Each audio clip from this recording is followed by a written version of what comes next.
sports fans, and welcome to another edition of Scott Sports 101. And I am on location live from the Murphy House, the home of my friends Matt and Katie Murphy. And my special guest today is none other than my really good friend Matt Murphy. And good to be here, Scott. Yes, it's glad to have you here. I want to wish everybody a happy 4th of July. Hope you're having a great holiday weekend.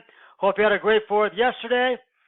Whether you barbecued, went saw fireworks, I know it was one. And we're going to talk about the big thing coming up this weekend, All-Star Week. We're going to talk Tribe.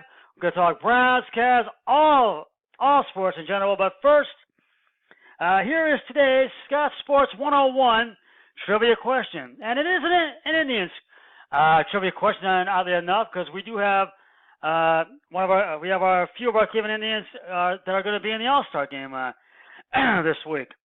What Cleveland Indians player recorded his 3,000th career hit against the Minnesota Twins during 4th of July weekend in 1995? It is pretty much a simple one, and I'll have the answer for you later on the broadcast. Now, as I just mentioned, we have a big event coming up this weekend, and this week with the 2019 All-Star Game going to take place here at Progressive Field in Cleveland, Ohio. And we are all looking forward to this big event, and with the All-Star Celebrity Game and the Big Home Run Derby, and Carlos Santana is participating in that. And the question is, who do you think is going to win the Home Run Derby? Because there's going to be a lot of players participating in that. A lot of young guys in there. Yeah. Hard to say though right now. A lot of young guys in the field. Vlad Guerrero, I'm interested to see him from Toronto. Oh, yeah. Vlad Guerrero Jr. I don't know. It's kind of wide open. I'm not sure even who Vegas has the favorite. I think Santana has a shot. He'll bat left-handed. I think, with the way it is. I think he does too. It's going to be interesting to see. Yeah. I don't have a favorite that jumps out. Okay. And it'll be fun to see it. It's young guys, a lot of young guys. And that will be on Monday, the Home Run Derby, and there's a lot of All-Star concerts going on this weekend downtown. A lot of great All-Star things for the kids. So if you're going to be down there, and you're going to have a great time. And a lot of good stuff. Yes. Have you seen what the weather's supposed to be like for the weekend? I believe it's supposed to be pretty nice. I know we did get some rain today, and I know there is a flash flood warning for Central Cuyahoga. I don't think it's us, but I think it's more Eastern Cuyahoga, more. Oh, okay. And nice weekend. and a lot of things is also weekend, as I mentioned, and the Indians. Tuesday night, right? Yeah, and Fox, 7:30. yes, 7:30 on Fox. And Carlos Santana, as you know, is the starting first baseman for the American League team, and joining him, the Indians joining him will be Francisco Lindor, who is on reserve, made it on reserve, and reliever Brad Hand will join Carlos Santana on the American League roster for the All-Star game. I'm thinking Frankie will get in third, fourth inning, and then he'll. Yeah, I think he will too. I think he'll get in, and I think Brad Hand will get some quality pitching time. And then the Tribe was out today, but they'll be back at it tomorrow and on Sunday, as they will have a 2-game interleague series with the Cincinnati Reds at Great American Ballpark in Cincinnati to wrap it up before the All-Star break here in Cleveland. Shane Bieber will be on the hill for the Tribe tomorrow with a record of 7-3, and Anthony DiScalafani will be on the hill for the Reds with a record of 5-4. And I think this series could go either way. I think the Tribes are playing well as of late, and they just swept and crowned the Royals last night, and they're at 47-38 over 500, and they've surpassed their record from last year at this point. What they were. It's an important stretch for them. Yeah, it is. They're in a tough spot as to what they're going to do at the deadline. But these are games they did what they had to do against Kansas City. Yeah, I agree. You got to win. You've got to at least take 2 or 3. 3-game set, right? Against Cincinnati? Yes. You got to at least do that. But this is a 2-game series, so because they go into the break. What are they? 6 games behind. 6 games behind Minnesota. Yes. And you're in that 4 to 6 or 3 to 5. Yeah. Games back, it's tough to do. Yeah, you're right. I mean, the way they're playing now, I don't know. It's going to be tough to see what they do. Yeah, and Minnesota has the 3rd best record in baseball, and first pitch, they have, and First pitch tomorrow is at 4:10 p.m. on SportsTime Ohio, and Sunday's first pitch is at 1:10 p.m. on SportsTime Ohio. Well, we are nearing the MLB trading deadline, and the big question is, what does the Tribe need to do before the trading deadline on July 31st? Now, as the Indians march toward the MLB trading deadline, there's one thing we know for sure is true. After an off season of slashing payroll, we've heard that the Tribe will not be buyers at the trading deadline, but the All-Star break is right around the corner, as I just mentioned, and the front office will have to decide if the organization will be buyers or sellers by the July 31st trading deadline. Now, if the Indians deem they are sellers, then who needs to go add youth movement? Now, there's been some trade rumors. First of all, Trevor Bauer has been one. But I really am not sure if we should trade him. I'm not. Well, you mentioned Bieber earlier. Yeah, and I meant. Yeah, and he's been pitching well as of late. You've got these young guys that I think yeah. It maybe a little bit easier. And I'm thinking you have to add a bat. Yeah. I don't think they're gonna. Yeah, you need to add a bat. Huge buyers. I think anything they do is going to be, especially if they're buying it all. Yeah, and small. They're not going to go out and add a ton. Yeah, and Corey Kluber. And he has not pitched well. Last time he pitched was in April, but he's still a quality starter for the Tribe, but it's unclear where he's going to be back with the team. Yeah, I think you sell. You don't trade him now. I'm not sure what you get for him. And I really feel Francisco Lindor has been a rumor, but I feel they need to sign him to a long-term contract because he's one of the Tribe's most valuable players, and I just feel. And now might not be the time to trade him. I just don't feel it would be. I don't think they would, Scott. I think they wait for the off season, but your owners come out and said that they don't have the money to sign him. So we'll have to wait. And Brand Hand is controllable as well, but he's got a great. I think he gets you the most. And I really think we need to hold on to him. Yeah, I think it's just going to be really interesting to see which way they go. I mean. The owner's been called cheap, and this was not a good off season for them, but they do have. You're right. I think you're right, Matt. They have a really great front office. I trust whatever they end up doing from the front office. And but the other question remains: do they sell or not? I mean, you got 3 games left? Before the and we know with the ownership counting their pennies,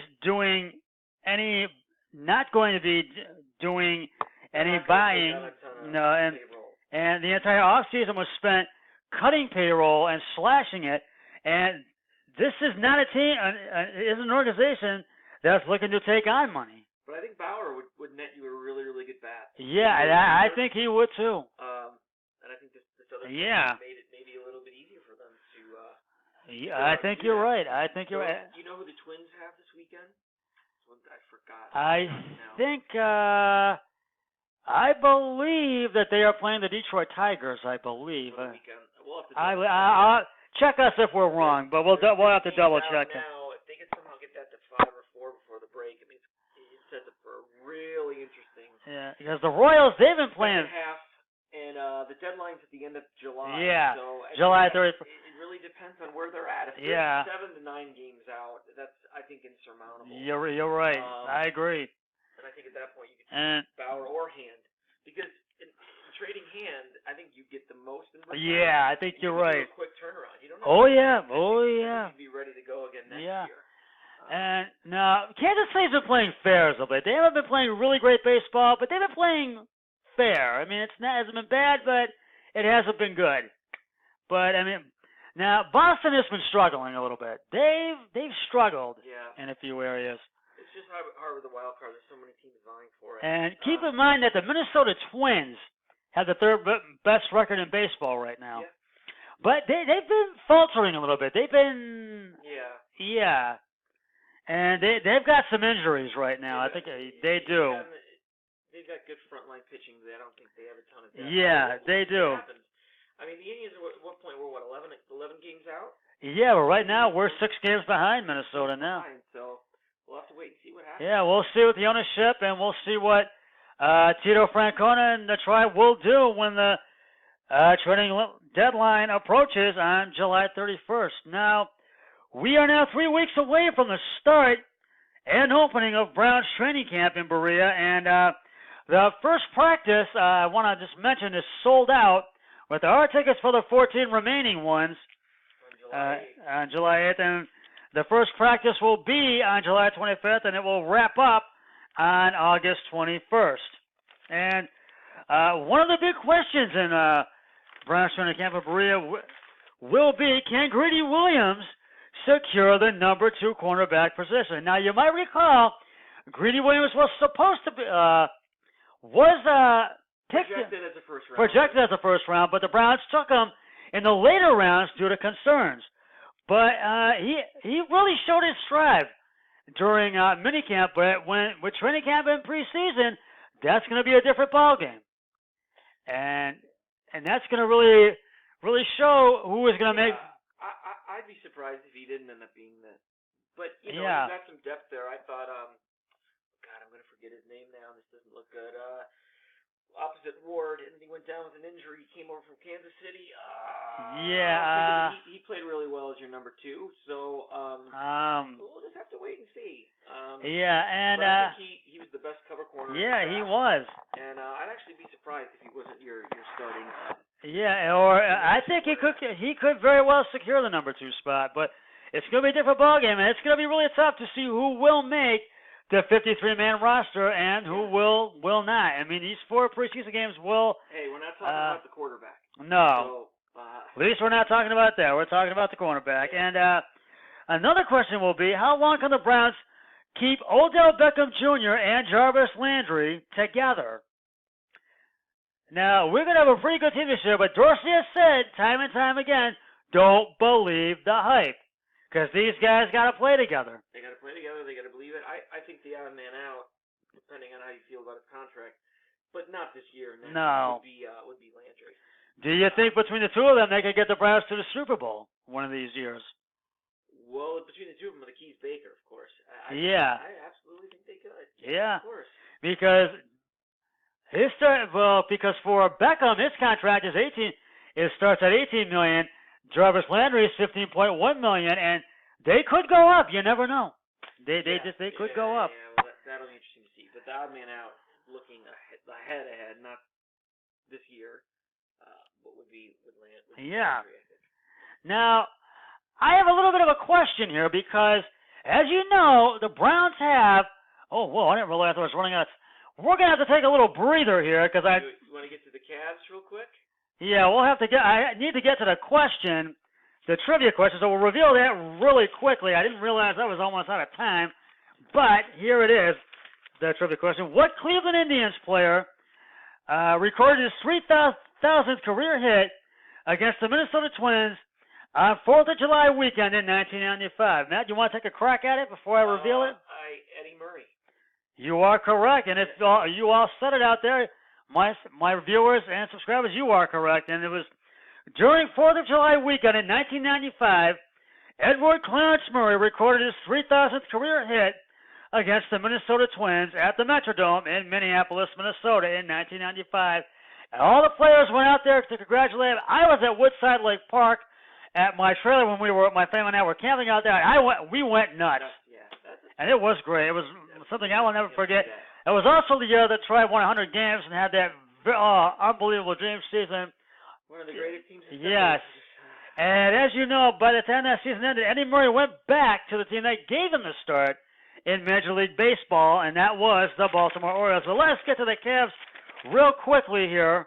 I love their draft, Scott. Yeah, I did too. And I think it's going to help improve the backcourt. Yep. But one of the questions is, do you think it's important for the Cavs to trade J.R. Smith?